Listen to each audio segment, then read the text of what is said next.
Good evening प्यारे बच्चों, आपका स्वागत है हमारे प्यारे से YouTube channel real education class 10th में। मैं आशा करता हूं कि बच्चों आप सभी अच्छे होंगे और अपना पढ़ाई अच्छे से कर रहे होंगे। बच्चों, अगर आप इस चैनल पर नए हैं तो इस चैनल को सब्सक्राइब जरूर कर लें और साथ ही बेल आइकन को ऑल पर सेट कर लें, जिससे कि आने वाली वीडियो का नोटिफिकेशन सबसे पहले आप तक पहुंचे। तो प्यारे बच्चों, हमने पिछली क्लास में पढ़ा था कि आविन्यो पाठ का फुल स्टोरी वीडियो और ऑब्जेक्टिव क्वेश्चन। मुझे आशा है कि आप सभी अच्छे से आविन्यो पाठ का फुल स्टोरी वीडियो और ऑब्जेक्टिव क्वेश्चन देख लिए होंगे। बच्चों, अगर आपने आविन्यो पाठ का फुल स्टोरी वीडियो और ऑब्जेक्टिव क्वेश्चन नहीं देखा है तो लिंक डिस्क्रिप्शन में है, अभी जाकर जरूर से देखें। प्यारे बच्चों, आज हम लोग एक नई क्लास पढ़ेंगे जिसमें आविन्यो पाठ का सब्जेक्टिव क्वेश्चन कराया जाएगा, जिसमें से कुछ प्रश्न आपके वार्षिक परीक्षा 2025 के एग्जाम बोर्ड में आएगा।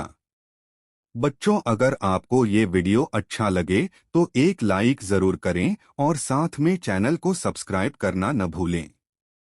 बच्चों, अब हम अपनी नई क्लास शुरू करते हैं। प्रश्न संख्या 1। आविन्यो क्या है और वह कहाँ अवस्थित है? हर बरस आविन्यो में कब और कैसा समारोह हुआ करता है? इसका उत्तर है आविन्यो मध्ययुगीन ईसाई मठ है। यह दक्षिणी फ्रांस में अवस्थित है। आविन्यो फ्रांस का एक प्रमुख कला केंद्र रहा है। यहाँ गर्मियों में फ्रांस और यूरोप का एक अत्यंत प्रसिद्ध और लोकप्रिय रंग समारोह प्रतिवर्ष होता है।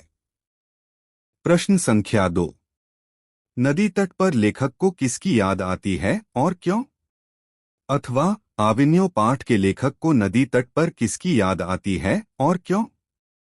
इसका उत्तर है नदी तट पर लेखक को विनोद कुमार शुक्ल की एक कविता याद आती है, क्योंकि लेखक नदी तट पर बैठकर अनुभव करते हैं कि वे स्वयं नदी हो गए हैं। इसी बात की पुष्टि करते हुए शुक्ल जी ने नदी चेहरा लोगों से मिलने जाने की बात कहते हैं।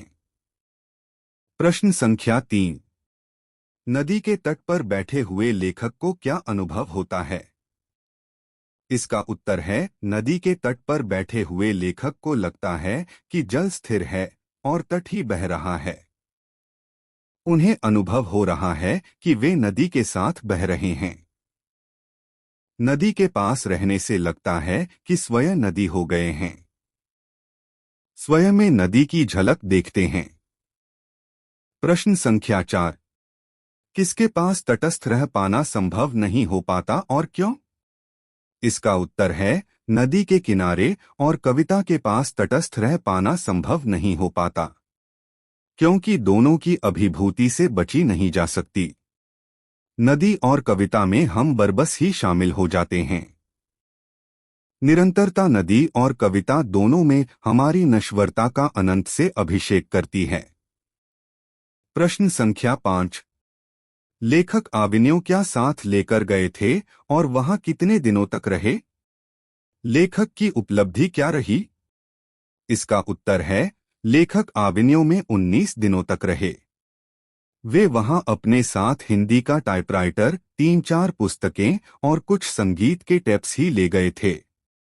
वे उस निपट एकांत में अपने में और लेखन में डूबे रहे।